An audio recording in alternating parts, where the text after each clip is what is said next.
Welcome everyone. It's great to see a full house here today. You delivered to attend for the rally, and it's just a great moment for our club. These come along well once a year. Sometimes it seems like it's more often than that, but it's a pivotal, critical moment each year when this arrives.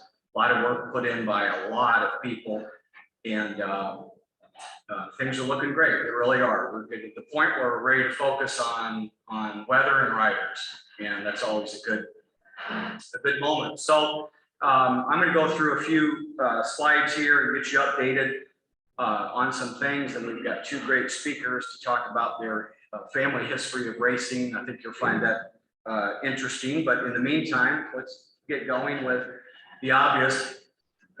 Jacob, this is your course for this year. You'll just we might move that piece of wood that's in the road there away from that. So yeah, a lot of questions on the road. I know at first this is college, of course, which they've really done nothing to. It'll be resurfaced. Thank you for the lights. There's the turn to go on to 2nd Street. And again, I know at this point in time, being this close to the race, that looks horrific. It isn't. On Monday, they're going to start resurfacing, putting down the asphalt. Keller is behind that. It doesn't take them very long at all. Put in 2 blocks of grind and put in asphalt. So all systems should be a go for the road. It's going to be wonderful. It's going to be fast. It's going to be smooth. It's going to be a lot different than last year. And trust me, riders are used to almost probably riding on stuff like that on occasion. So that's good. Okay, well, we're about at this moment, and a lot of us are going to feel this way on Saturday the 20th. Maybe not right out of the gate, but a few hours in, there's always moments of frustration and sweating and confusion and those sort of things. Probably a lot less than last year, whatever all the changes we made. But this is a big moment for our club. It's time for us to shine. I know you all will do a great job representing Rotary and representing the community, as you always do. It's a great honor to be able to do that. But why? Why do we do this? That's why we do it.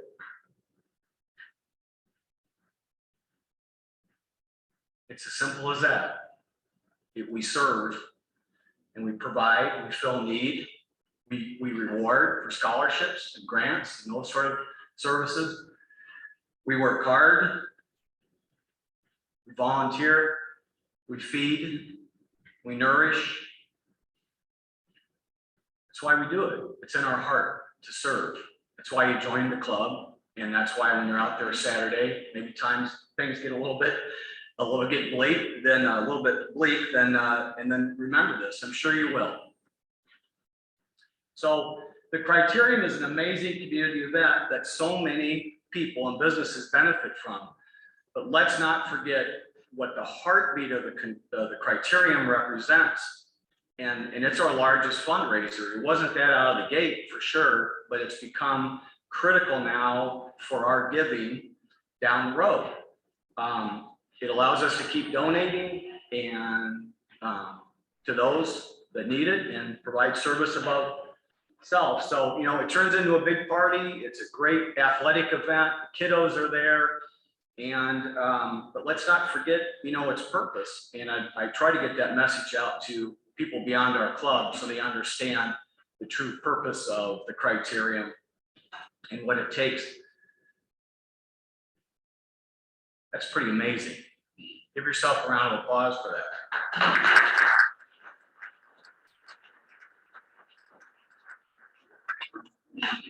So, yeah, just great. Just absolutely spectacular. So the 2022 overview is supposed to say, on top, the course hasn't changed, okay? Thank goodness. Last year was enough. Registration remains at the MCT bus terminal. Thank you, SJ. The kids zone between Source and Wildy remains the same. That's going to be a great spot. The entertainment zone, and by the way, you've got a great flyer on your tables there. First Community is sponsoring the entertainment zone, and it's going to be lively. The beverage trailer, thank you, Ann Fritz and Dave Benton, is actually going to be on the street this year. It won't be under a tent. It'll be right out there in the action. 3 food trucks and some great music that I'll go through in a second. Illinois State Police, Sergeant Jared Lacrone will be back with one of his friends to lead the racers. He's actually even going to ride in the crib. Going to drop the cycle and get on his bike and ride. Sounds like a Queen song. So 8 high-speed races. We've adjusted the schedule a bit. Purse is the same. Hundreds of cyclists, over 10 states. We're always 12, 13, 14 states. Kids races. Downtown Dash is also a walking event now because it's a fundraiser, right? And we want more people to participate in the dash. So you can literally, you sign up for the dash, you get a brew at recess or a beverage, a soda, and you get popcorn at the Wildy. You get a great running shirt. We're gonna have a really cool running shirt for the dash, $25. It's a great deal if you sign up a week or 2 before the event. So that's great. So the message for the dash this year is, because you can just walk a lap and stop. If you can fog a mirror, you can participate in the dash. Okay, so the art tent and the kids are going to color a wooden bike again. That's great. Helmet fitting and giveaway from the township is happening as well. Open container perimeter. Anderson Hospital, thank you, Keith, is going to provide a medic tent by our registration. That's come in handy a lot, or critical. Handy is not the right word for it. And the city will have an EMT on site.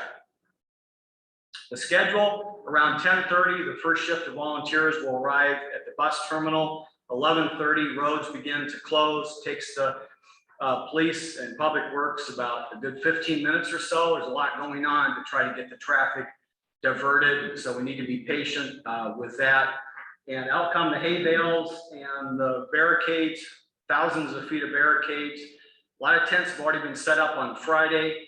So you know the drill. Most of you do here. It's just amazing. In 3 hours at 3 o'clock, we can get this ready to go. Oh, the font was off in that a little bit. Anyway, so the kids zone opens at 3. In the entertainment zone, we've got Scott Marlin, a musician who's an acoustic guitarist and plays classic rock, 70s and 80s. He's going to start things off at 4, and we've got the Robert Perry band and the Mojos back at 7 o'clock. They did a great job last year. So, and then the races and the downtown dash, cycling at 6:30. Last race ends 30 minutes earlier. We adjusted the schedule a little bit. So hopefully we've actually added a race and have cut the 30 minutes off the schedule. So we shortened the time between the kids races and the dash. That hour and a half went down to an hour. That bought us a half an hour. And we took some of the races, we shortened them a bit. And everyone's good with it.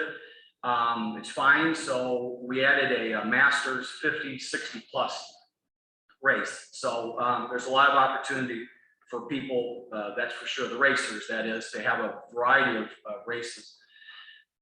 Well, here's where the thank yous begin, and it's a long list.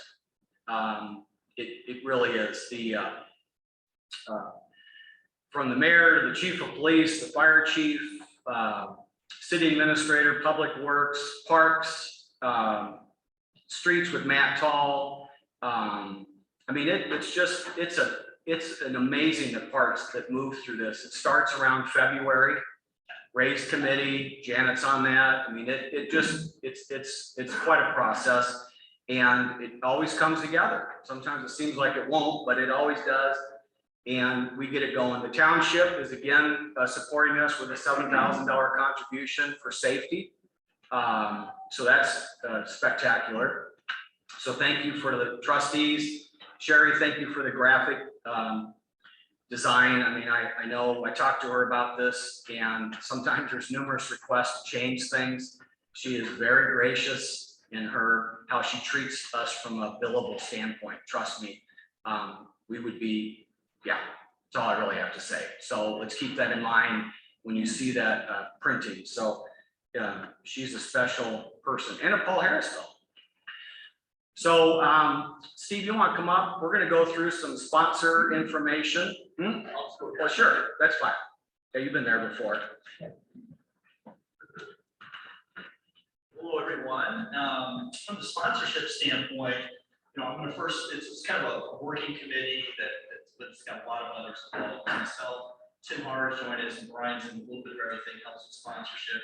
I will say that the membership is great, and we'll talk about that, and you'll show some slides before in a second. But a lot of you, you've helped leverage contacts that just to get Brian or Tim or myself into a conversation with people, and that's all we're looking to do on this. And if I was thinking of some notes, which I quickly wrote down like 5 things. I can think of the humble beginnings when SJ and the board, we went into this and everyone's like, what's a criterion? It sounds good. None of us knew back then. And now, at that point, sponsorship was very limited. It was the membership. It was us who carried this event to make it happen that first couple of years. And we had others in the community, but we had to sell ourselves, and we knew what we could do. And from there, it's really gotten, to say, to be a little easier because of the success of the event and what people see. And so for newer members, this event looks greatly different than it did 12 years ago. I mean, it's now truly a festival that's probably one of the biggest in the area. So I think Brian's going to list some sponsors there as we go through. But sorry, I can't see there. But he's going to kind of rotate it. But I'm not going to go through them all. He's going to kind of list them there. But again, our committee starts. You talk about start. We start in December and sometimes November because we have to get with companies to make sure we get on their budget for the next year. I mean, companies start planning way ahead, not in April. They start in January. And so I really appreciate the help. And there's a number of you, like I said, really active and community helping out as well as we move forward. So lots of great sponsors. So I won't go over them this to do that. Yeah, I always just you see them on the website. Spend some time on the website and support these businesses that are supporting us. And there's some big names there that I mean, you really go to Worldwide Technology and I guess maybe, but and then there's some not so big names on there. So it's a great diversity of names. And I tell you, Steve and Tim have knocked it out of the park this year, taking a lot of weight away from me, and we're absolutely harvesting years of just a great event too. People want to be in this event. Companies want to be a part of it. Organizations want to be a part of it. It's very well run. It's safe. Okay, I mean it is. The police have the area locked down. Public Works as well, right? So people want to be their name associated with this. We were saying, we were talking about the first year. I think we maybe had 12 to 15,000 in sponsorship. Yeah. To make the event happen. And I think Brian's going to show some numbers here. We can kind of see what this thing is just kind of taking off. We don't have every year in there, but there's going to be enough that you're going to see what the trend is. And one thing I will say more, and then I'll sort of Brian, it's become a win-win. People like to support Rotary, okay, and our mission. And what we do is show them a little bit of what we do, and they're like, yeah, that sounds good. I can funnel some money in there. But then it's a win for them because there's 4,000 or 5,000 people down here. It's not just, well, we'll just write a check. It feels good. Actually, as a business owner, getting a win from exposure. So, okay. So here's just the last couple of years. Went back to 2017, not too long ago. It's a big number. Remember, we started off around 10 to 15,000 in 2010, right? That was quite it stayed there for a number of years.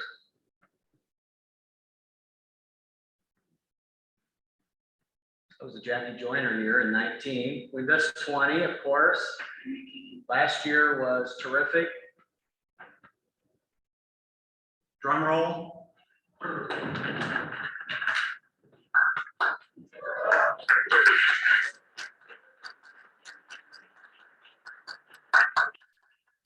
Just the right trend, that we want to see.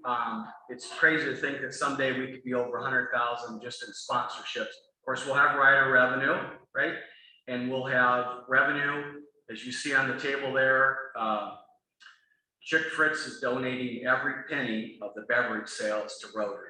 all of it goes to us, which is absolutely amazing that they're doing that. So, and I'm hoping expenses will be down quite a bit from last year, so you could start to roll the numbers in your head about where we could be when this is over. And hopefully I'll be back in well, a couple of weeks after the Criterium. We'll have our celebration meeting and great news. I say this every year. I can't thank all of you enough. A lot of you that aren't here but might watch this replay are a big part of this. And it's impossible for me to go through name by name and thank everyone personally. You know who you are that participate in this. And we're gonna get after it. We're gonna get it done. We're gonna serve. We're gonna deliver. We can't control some things like the weather, right? We can't control who's gonna sign up for racing or running, but we can control the environment, and it's gonna be first class as it always is and safe. I'm gonna turn this over to Judy and Jacob, and I've butchered their last name so many times. Now I'm just even paranoid to say it. It's really not that difficult. It's Slosar, right? Close enough. With a name like Mulhall, Mulhall, yeah, it gets butchered a lot.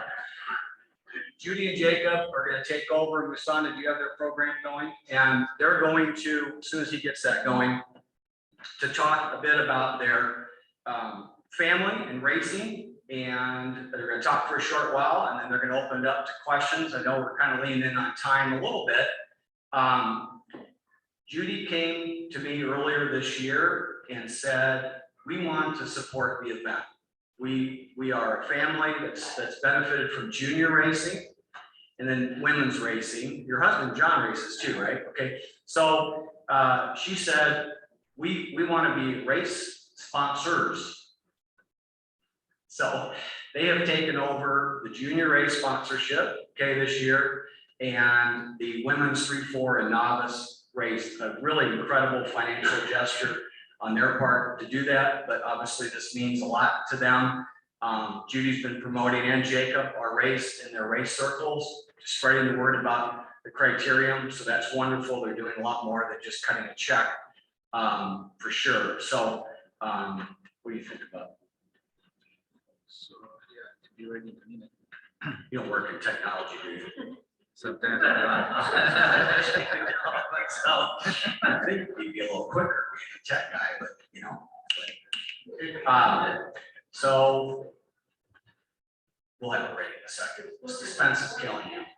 It's like, you know, and Judy told me, she absolutely said, I'll come in and talk. And they're not public speakers. She's not used to getting up in front of people and talking. So although she has a very natural, I guess, what do I call it? You're just very warm, very warm and just cordial and conversational person. You like to do those things. So what did you say, Jacob? She likes to talk a lot. So why don't you two come on up, give them a round of applause.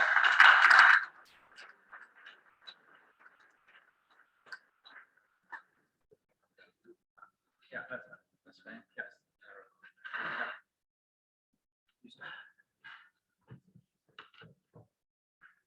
So first, we're going to thank Brian for this opportunity, and I don't want to talk too close. I don't feedback. Also, the opportunity that he's given us in this past summer to be more involved in the Criterium. As Brian said, we all race, we all ride our bikes a lot. Junior racing is very, very important to us as a family because that's what our son has done, Jacob. And we have actually a lot of pictures, but I'm not the best tech person, so I probably complicated my delivery of our slideshow. So Jacob, we started racing. 2000. You guys started in 2008, and I started in 2009. Right. And so as a family, cycling has been a sport that we could all engage in. And particularly as we moved into racing, it was something that we could go for weekend events, and my husband and I could have an activity to do, which honestly, we were very grateful when cycling was Jacob's chosen sport because soccer was a little more boring for us. Baseball was a little more boring for us. Not that we didn't like them both, but that was a lot of sitting for us. With the cycling, it gave us the opportunity to also be involved.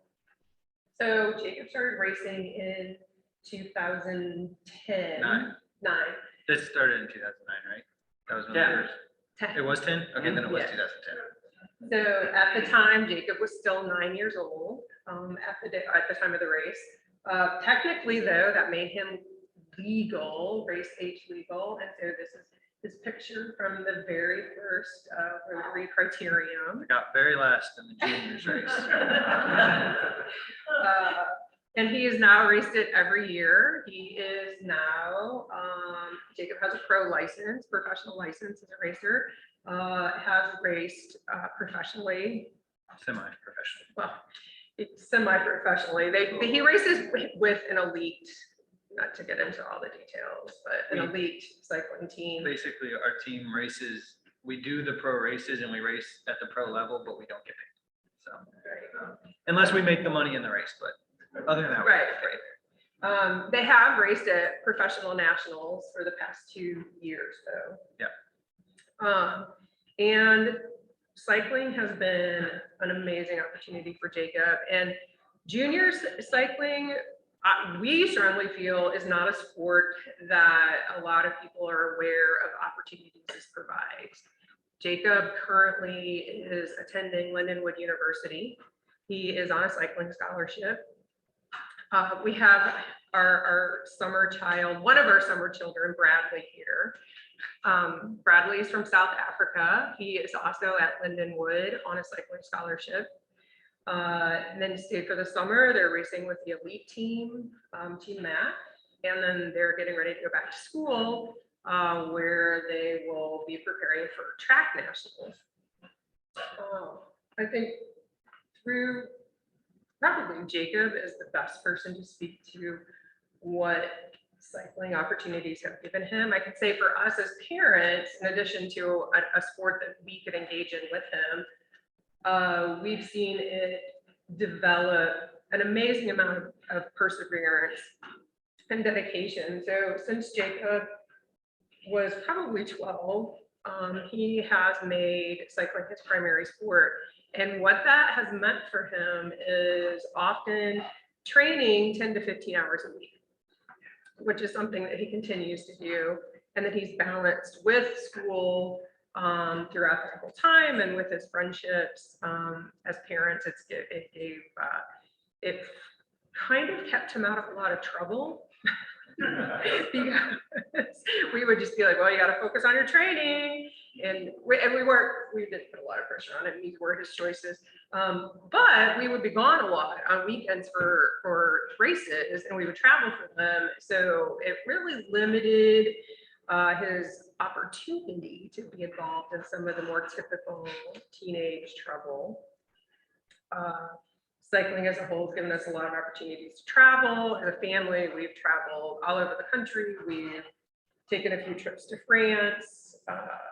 Jacob has had multiple opportunities to travel. He's been to Canada to race. He's been all over the country just this summer, from one coast to the other, and from one corner to the other.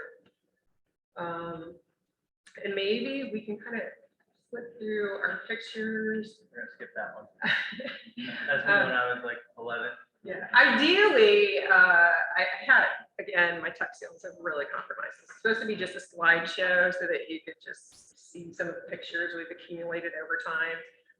In the pictures, we've also included some other aspects of cycling that I think that a lot of people aren't aware of. I mean, Criterium racing is Jacob's preferred form of cycling, preferred discipline. But as a collegiate athlete, he has also participated in track racing, which is an unusual opportunity because track racing requires a velodrome, and there's not a lot of velodromes in the country. That St. Louis still has a velodrome. So they've been able to train and to race. Well, Jacob, you're scrolling through those, and we want to make sure we Right. have a time commitment. But also, just for everyone's information, for the first time, I've been working with Judy, understanding this better, and Rotary is about supporting youth, right? It's one of our avenues of service. For the first time ever, we are offering payouts across the spectrum of ages from 9 to the 12, or whatever it is. There's 4 groups, boys and girls, 3-4D, and that's actually unheard of with most crits. Yes, And yes, so, it is. and medals. So they're excited about that. We're excited about supporting it. Word is getting around that we're doing that. So we need to build the base. Crits gone through a little bit of a racing, a little bit of a slump, I think, on youth a bit. And then, Yes, yes. because maybe some of these opportunities aren't there for promoting. So why don't anyone have any questions? SJ? What category are you taking? I'm a cat 1. Yeah. Okay, So. have you placed any of our crits? Last year I got 12 in last year I got 12 in the Pro 1-2, which is probably my best result ever. I mean, Edwardsville is it's got a reputation to be one of the harder races there is around, just because of the way the course is. Last year's course was different, but it was still super hard, and that's not a bad thing. Like, that's awesome. Everybody loves it. The years before that, I don't know. In 2019, I was in the Pro 1-2 for the first time, but I had a crash, and so the race didn't go that well. And yeah, and then I've done 3s, and then when I was a junior, actually, so a lot of times juniors don't actually do the junior races if they get to a higher level, because it's like, I don't know, an ego thing. But that's what the money helps, like, keep those kids and like bring them to do that. But then also, I don't know, because it was my home race of Edwardsville, I wanted to do it. So for the last 3 years, I was a junior. In 2018, 17, and 16, I did the juniors race, and me and my team won all 3 of those years. So in the juniors. At your max, when all of you were at home, how many bicycles did you have at one time? I think if we include Bradley and Dylan, Because we've had 3 extra kids with us this summer, so that probably puts the bicycles beyond what we can even count. I think we've had probably 30-ish total. A lot.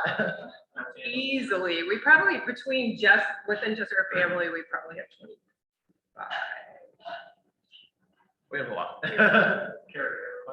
you and your husband race in the crit?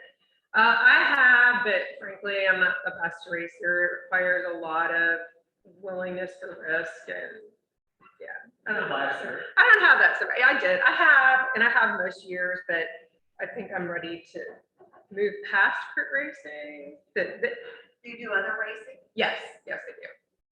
We all, so this here is a type of racing that picture. I race on the track. I race mountain bike. Gravel is a really upcoming discipline in racing or in cycling. So I race that too. So yeah, my husband's racing the crit. He'll be racing in the Masters race. Yeah, but I'm sure you guys have seen crashes at the crit.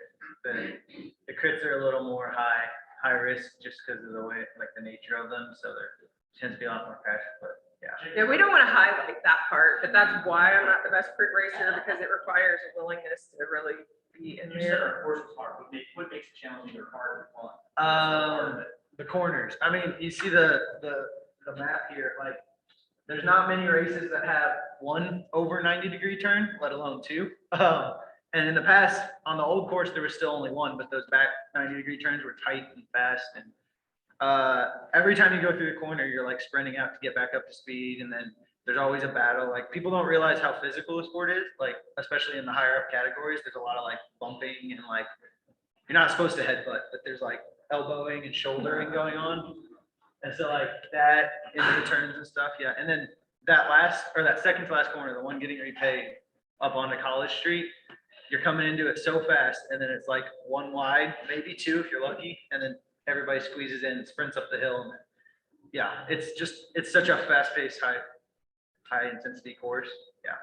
So what do you remember what your average speed was last year? on that course? Last year, I think we did like 27.8 miles an hour.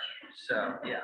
And like last year, I don't know if you guys remember last year in the Pro 1-2, there was a breakaway one with like 3 guys.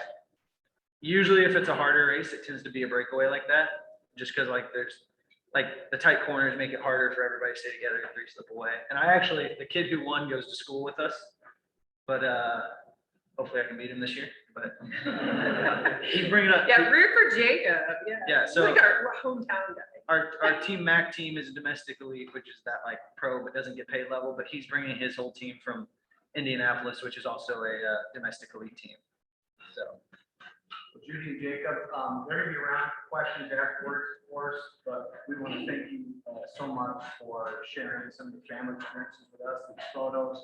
We look forward- Thank you for your financial support. Oh, absolutely. For us. It's a great in opportunity. the event, and we look forward to seeing you on the 20th. Thank you so much. Thank you guys.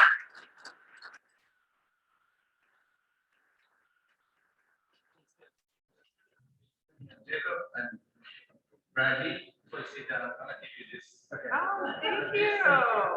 This is from home nursery and I'm supposed to family. All right, thank you. Yeah. Give it to your mom. Yeah, she likes flowers. I love flowers. There's no 50-50 today. I thought I was gonna win, but anyways, so the Kentucky donations amounted to $308.10.